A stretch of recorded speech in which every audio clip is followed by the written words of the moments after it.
Hey everyone, I'm Erin Saxton, that girl from Jersey. I came through the tunnel today into New York City, and I'm sitting down with TV personality and celebrity physician Dr. Tabisum Mir. Welcome. Hi. Hello. Thanks for coming through the tunnel for me. You're welcome. I will come through the tunnel for you anytime. Thank you. It's so sweet. So, we have a mutual friend, and we're going to talk about him in a second, but Yeah. he originally said, you need to meet Tabisum. Yeah. And I'm like, Tabisum? I only know one Tabisum. You do? I think so. Really? Do you know a lot of Tabisums? No. Well, okay. You So know one more than I do. Well, I only know you. Oh, okay. So when he said you need to meet Tabisum, I thought, Tabisum from Bravo's The Singles Project? Oh, no way. And he's like, yeah, I'm friends with her. So tell me about your name. Let's just unpack Sure. that a bit. My family is Kashmiri, which is the Indian occupied. It's so tough to talk about it right now because the Indian government went in and there's all of this crazy martial law going on with the government, so it's tough. But I'm from the Indian side of Kashmir, and my name is Tabisum, which is actually very common over there. It's pronounced differently, means smile, and sometimes people call me Tab for short. I love that. Yeah, thank you. And do you like your name? I mean, I love it. You know personally. what? I have to tell you that if I could have picked my own name, when I was 15, I probably would have picked Pamela. But I love my name because it suits me. It does. I love that. Now, did you grow up here or there? Here. Not here in New York City, here in the United States. Okay. Yeah.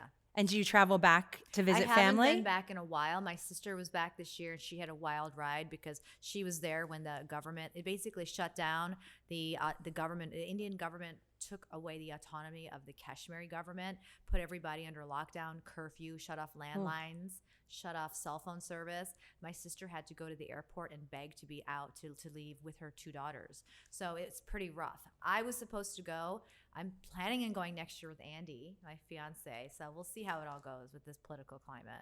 It's pretty crazy right now. So you just mentioned Andy, and yes, political climate. Yes. I mean, I don't know much about what's going on there. So I'm probably not going to ask any follow-up questions to that. But yeah, I mean, that sounds awful. And but everybody should look I it hope up. Just everybody's look up, safe. Go to #StandWithKashmir and you'll see everything you need to see and learn more about it. That's awesome. Yeah. Yeah, I feel like there's some news stories that we all know about, and then not enough that we don't know anything crazy. about. It's really crazy because they do change up what stories they have here versus Europe. So Yeah, that's a shame. And as a TV producer, I understand why they do that, but there needs to be a little more well-roundedness, if you will. So, you mentioned Andy, but before in your intro, I mentioned that you were from Bravo's The Singles Project. Yes. So how did you go from the Singles Project show on Bravo to Andy? There's no direct line whatsoever. It was a jagged run through the forest.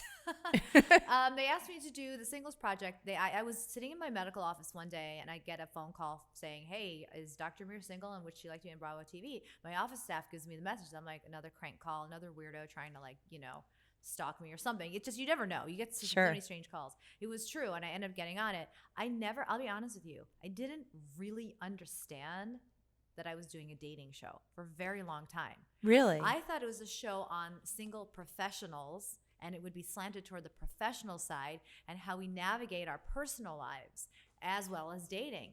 And it's just, by the time you're casting it and it gets into the network hands, better than anybody, the plot changes a little bit, and it ended up being a full-on dating show. I did it. I had some great experiences with it. I had some not so great. And I decided after I was done with that, I had PTSD from dating. Sure. And I stopped. I just was like, I am not interested. Because all these people thought they could approach me now because they thought I really wanted to find someone. They didn't realize it was very much skewed for television. Right. And I needed a break. Do you keep in touch with any of the people you met on that show? We're all pretty friendly. There's only one that I haven't. As soon as the show was done, he went MIA. But the rest of them I keep in touch with, at least through social media. And sometimes I'll have dinner with a couple of them. And we all had a great experience together. So how long did you hibernate to get over your PTSD of dating before you met Andy? Well, I wasn't hibernating from social life. I was just dating though. I was out all the time, but for a year, I didn't want to date. I just wanted to be left alone, and I wanted to just live my life and have a wonderful time. People would ask me out. I just wasn't into it. So I'd say a good solid year of like, okay, don't even think about asking me out. Because it took like 6 months for people to stop like texting me saying, hey, I've got this really great friend I want you to meet. Are you still doing the show? I'm like, no, I'm not. Leave me alone. So yeah. And it also opened people up to like the internet world and the Twitterverse to thinking that it's okay to try and approach me. I got so many proposals and so many date requests, and I'm like, I find that social media just thins the veil between any type of gracious manners. The manners are just gone now because you see the worst of humanity on social media. Absolutely. You can't take it seriously. You've like these keyboard warriors that hide behind like, and I always tell people, and I've interviewed a lot of celebrities in terms of reality, and some of them take it way too personally. And I'm like, you got to just, you can't believe the good and you can't believe the bad. Yeah, because if you believe the good, then you're going to have to believe the bad. Yeah. That's what I think. So I try to avoid, I'm so sensitive, I try to avoid it all. Yes. And the moment when I find I'm smiling with something good, I go, oh, now I'm going to have to frown with something bad just to balance it. Yeah, I got called fat. I'm really? Like, how much Botox did I'm you in trouble. She's like, how much Botox do you put in your face? I got called old. I got called drag queen. By the way, there's nothing wrong with any of those things. I could be a fat, old drag queen with Botox. Who cares? That's true. Good point. You're beautiful. Yeah, who cares? Yeah. So you're doing a podcast with Andy right now. Yes. Do you want to talk about it?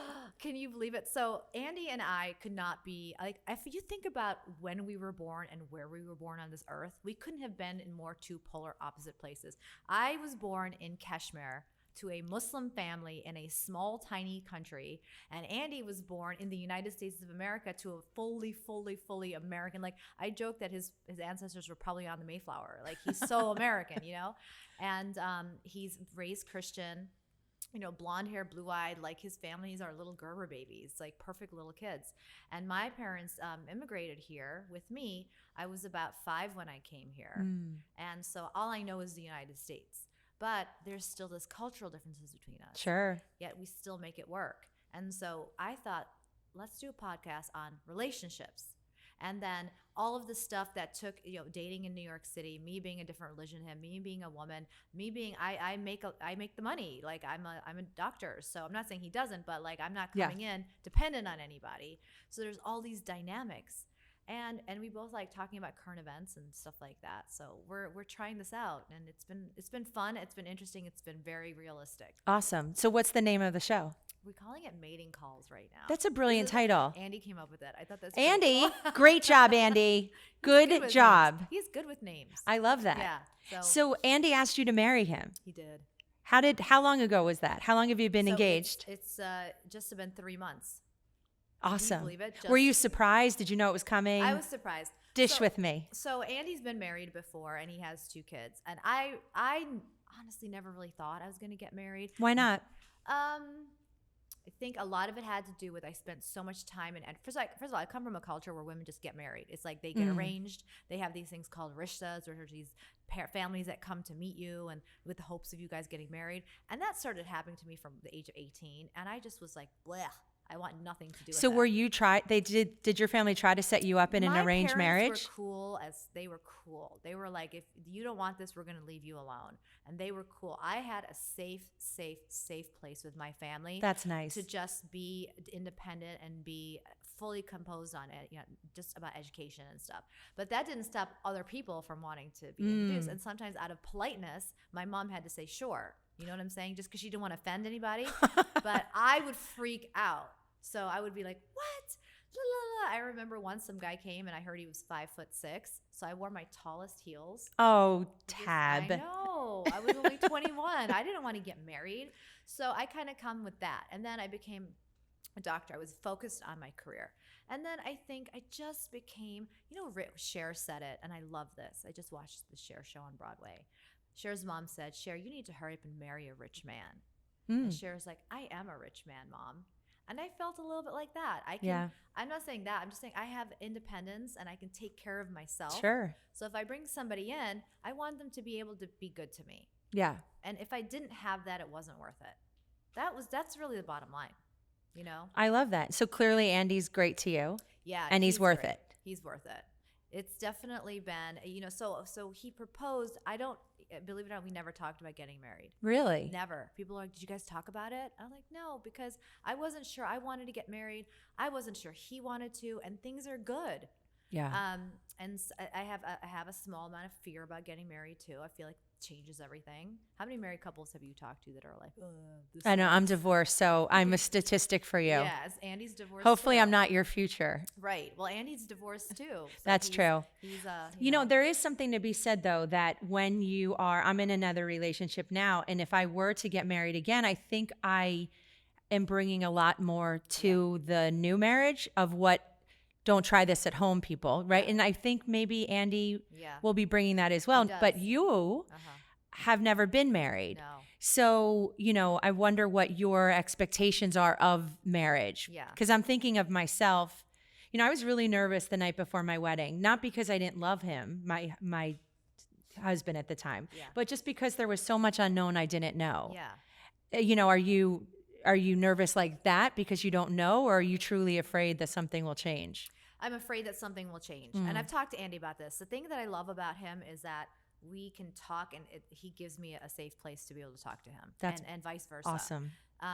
I said we always have to try, even in our hardest moments, to speak to each other with kindness and respect. Even if we're angry, like, let's take a breather and then come back. But I'm afraid things are going to change. Like, do you get married and then stop trying? You know, he has 2 kids. They live in New Jersey. Is he all of a sudden going to say, hey, guess what? I'm moving them in with you into your apartment? Like, these are things that I fear. I talked to him about it, and continually talking to him about it, I realized, like, he's also on the same page of he's worried that things will change. Like, what if I stop caring? What if I stop, like, taking care of our relationships? So I think it's just a normal. Oh my gosh. It's totally, not that I'm a therapist, but I do play one on TV. But, you know, it is a normal type thing, because as long as you guys stay open and you communicate, I would think everything is doable. Yeah. Right. And there's also nothing to say that you have to get married. Yeah. Maybe the engagement was the commitment. I mean, do you really want to get married? We've like, do you want the about this. party? I don't care so much about Because some that. girls want the party. I don't. It's like, I want the marriage. I want that to be okay. But Andy and I've talked about that too, just staying engaged. Yeah. Until, like, maybe we wait 2 years and get married. It's just, I find that as soon as I got engaged, the first question everybody said is, when's the wedding? And I'm thinking, just got engaged 2 minutes ago, you know? Yeah. And I think that sometimes that pressure makes people get on this runaway train that they don't think about, and all of a sudden they're, you know, $100,000 in debt to a wedding. That happened to my friend. She's getting married in the Philippines. She's like, I thought it was going to be like 20 grand. I'm $100 grand in. Wow. It's That's crazy. some wedding. That's in the nuts. Philippines, no she less. thought it would be cheaper. There's a VAT tax, added 35% onto it. No. Oh my gosh, read fine print. Yes. Wow. So how are the moms and the dads? Like, so is Andy's parents both with us? Yes, mine aren't. So Oh, that's sad. okay. Yeah, but That is he's not- sad. I'm yeah, sorry. Yeah, it sucks. It's not fun.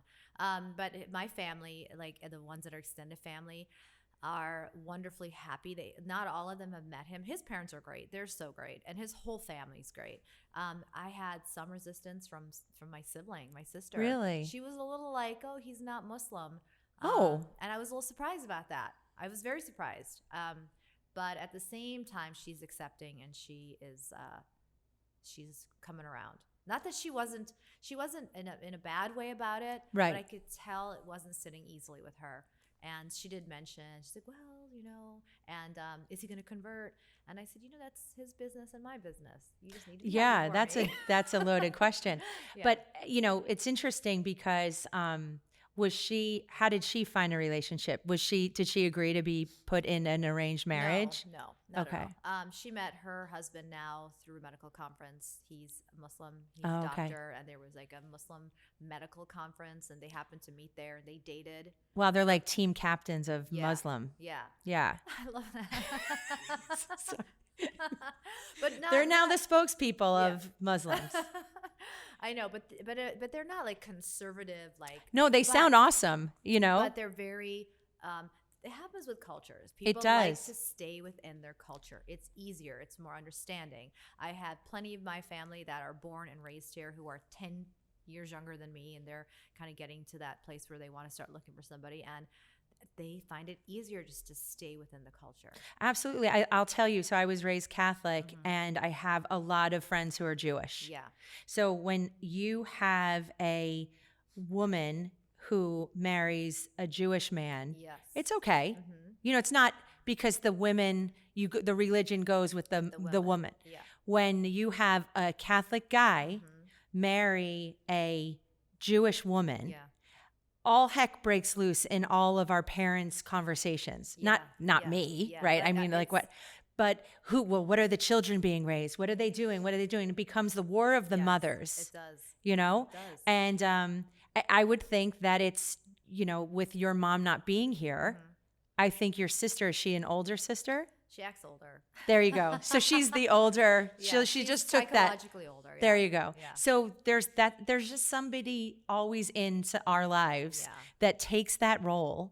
I don't know why. I don't know why So either. she's just taking that role, and maybe she just needs you to push back enough. Look at me doing therapy. You want? know, Where's but the I love couch? it. No, wait a Where's second. the couch? This is great. I fully no. I've thought about this too, and I thought the same exact thing. It's because my parents aren't here that I think that she's taking on that role of I need to be my sister's parent. Well, she's probably thinking like she probably already knows how hard marriage is. Yes. Right? I mean, she might not be saying that to you, but any relationship is hard work. Yeah. I'm not saying difficult as in not worth it. I'm just saying difficult. Sure. And parenting's difficult. Like everything, none of this is easy, but it's so darn rewarding. Yeah. So I highly recommend all of it. And I personally don't care if you stay within your religion or not. I do know why, though, for your sister and your brother-in-law would stay within their Muslim religion. I do know why all my Jewish friends would stay, but I see why people cross over all the time. Love is love, and love does not know religion, so to speak. I mean, wars are built on all of this, right? I think religion sometimes breaks people apart. It causes people to be judgmental and instead of unifying. Yeah. You know, it's really unfortunate. And I also don't think I would have wanted to be with a Muslim man who was really kind of like, I mean, look at me. I'm saying like I He'd like be to, freaking out right now. I like to live. This is nothing. I like to live my life. I like to experience. I like to meet people and talk to people. And if you look interesting, you sound. I like to, you know. And I don't want that free. Not that. I just don't know that I could be with somebody who is conservative. And it's just a choice. There's nothing wrong with that. There's some of my family are very conservative, and I love them. Right. And I adore them. And there's so much kindness there. Yeah. But there's a reason I chose Andy. You know, there's a love that I get from him that is not like anything I would have ever had with another Muslim man. Awesome. You know. Yeah. And what about kids? He has kids. Right? Yeah. I know. That's what I'm saying. I have kids. Rudy and I aren't going to have any babies. Yeah. We all know, I've talked about this in past shows. I had miscarriages. And so that's not my forte isn't delivering babies, right? Well, I have one. yeah. I've tried a lot, Yeah. but it's not for everybody. But No.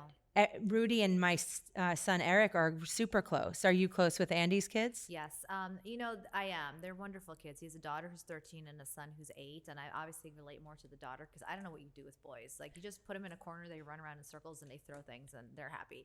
I don't even understand. So if I had met Andy 15, it's hard for me to say that because I honestly don't think I ever wanted to have kids. Okay. That's a great And, answer. I think that's hard for me to say because there's almost no space for women who don't want to have kids. People don't believe me when I say that. And I said, I do. I feel like if I wanted to have children, really wanted to have children, I probably would have dated differently. You know? Oh, sure. You know, I would have dated somebody who I could have kids with. I never dated like that. I dated attractive, fun guys because I really, and I'm being honest. And then so when I tell people that I don't think I want to have kids, they don't believe me. Well, you need to hurry up because, and sometimes I think about it. Am I making a mistake? Like, should I have kids so that there'll be somebody to take care of me when I get older? But honey, there's no guarantee they're going to do that. You know? No, trust me, there's not. Yeah. And so I don't know that it's something I'll ever regret. You know, I don't regret it now. And I don't, listen, if I wanted it, I would have went and done it. You know, I've built I've done a lot for myself throughout the years because I've wanted to, and having kids has never been part of that conversation. Well, and you don't strike me as somebody who just, like, you're a thinker. Yeah, I'm a thinker. You're like a major thinker. Yeah, so, I mean, you may come across like shiny and glitzy and pretty and whatever, but like this girl's got soul. No, like you thanks. think, and I don't see you rushing through anything and flippantly going, nah, maybe, No. we'll get a dog, No. which dogs are great, by the I'm- way. Yeah, they are. But I'm such a thinker. I remember being in med school and taking birth control every single morning. Like, I need to have an iron uterus, man. I am in med school. I am becoming a doctor. Ain't no baby screwing this up, But medical school in itself is birth control. You know what I'm saying? Exactly. So the answer to your question is it's never been a desire of mine. And if I look at that and think about that, that's your answer. Because if I It's a wanted great it, answer. I would have done it. Yeah, and definitely. And if that's been your case, I have a few friends that are like, nope, Yeah. I'm good. I went to this medium once, and she told me, and I don't know how much I believe this, but it kind of makes sense. She told me that in a past life, I had like too many kids, like 13 kids, and wanted to come back in a life without having the responsibility of children. That makes sense. It I love does. all that stuff and It totally makes believe it. sense to me, yeah. Yeah. So you're just kind of learning a new lesson Yeah. because you learned a lot the last Yeah. lifetime. She told me that in my last life, I sacrificed everything, all of my dreams, all of my desires for these kids. And I wanted to come back with somebody that could just live a life for myself. Yeah. Yeah. That sounds like a lot of moms I know today. Yeah. We really don't put ourselves first. No. It's almost negative if you do. And I feel like I'm talking here like I don't want, kids. I have a lot of empathy for mothers, and I have a lot of respect. I had a wonderful mother. My sister's a wonderful mother.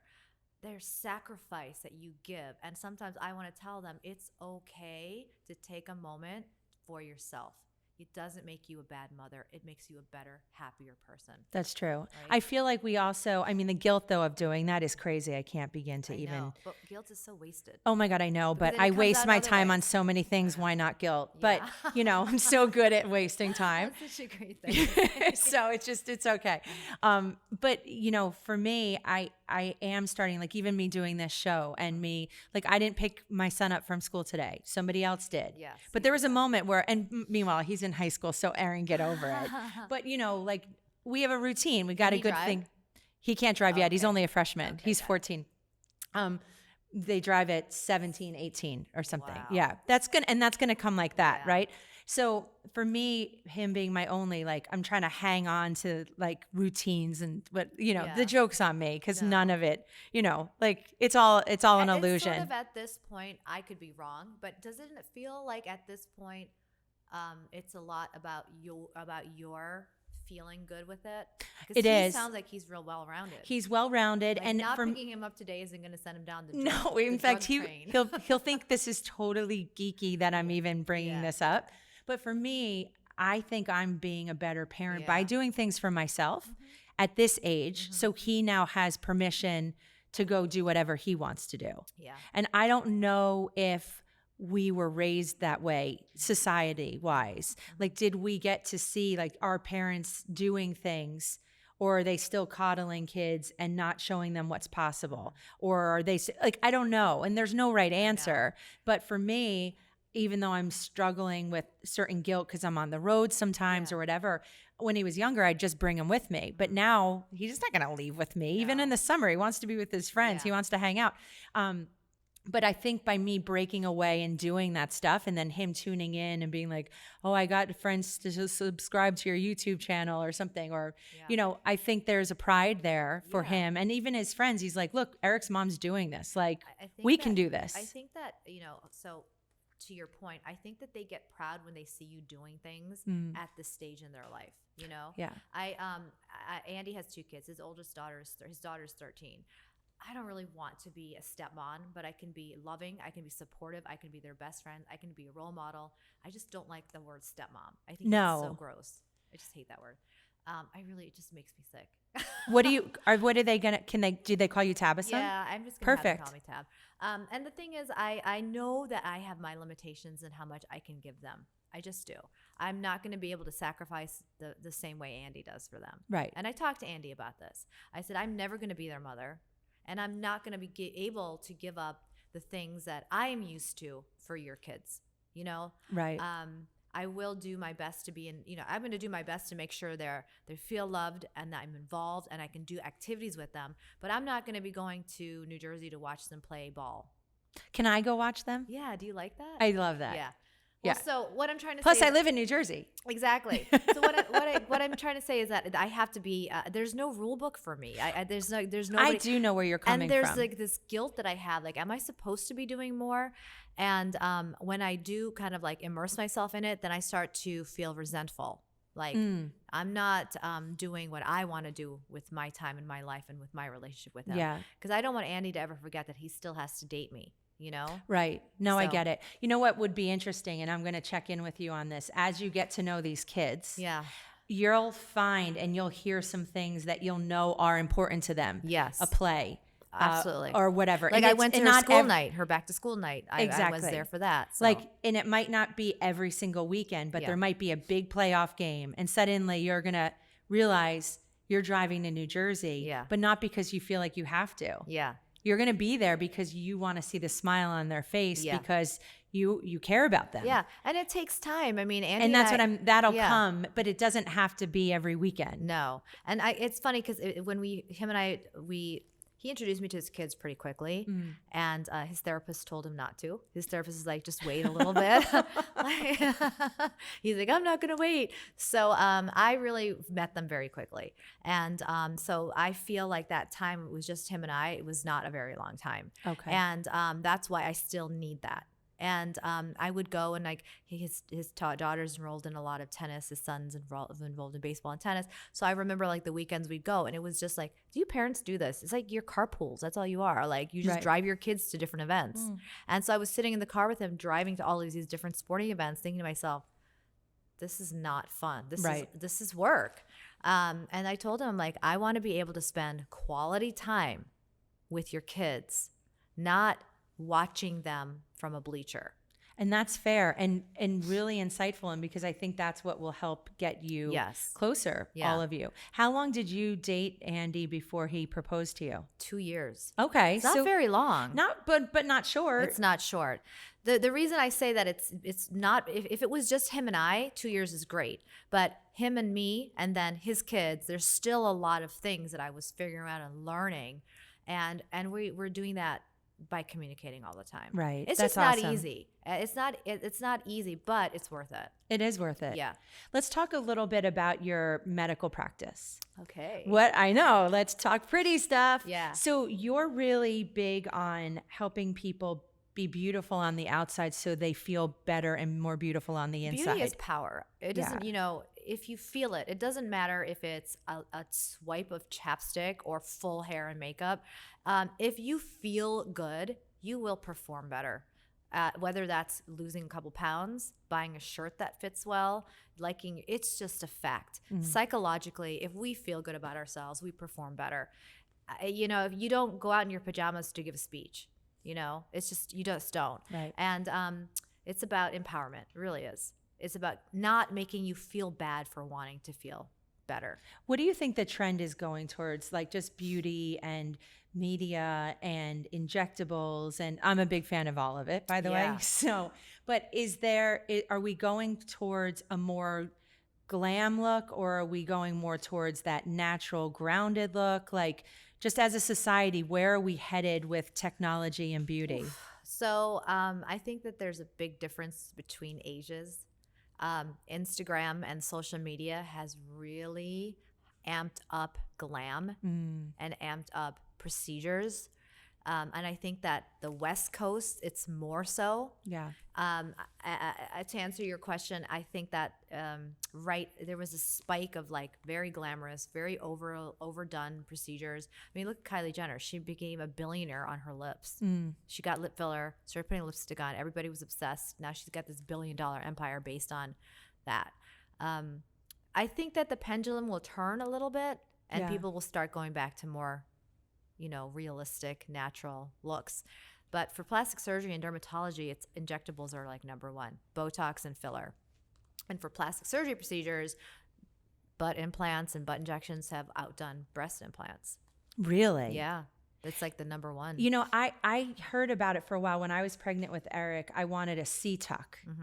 But I couldn't find any. My doctor was like, what? Like, no, I'm giving you a C-section, but I wanted a tummy tuck all at the same time. Yeah. And that's the challenge of being in my industry, but like living in suburbia. Yeah. Because I'm like, no, I need the C-tuck. Yeah. Like, and they're like, how about we just safely deliver your baby? How about you just stop feeling so, You're right. vanity and stuff. But yeah, but I get it. A So lot is of people that have done it. still, do people still do that? There's a lot of weird things people do. So, if you have the money and you have the willing surgeon, yeah, you can get that done. A lot of times people do it right there when you're giving.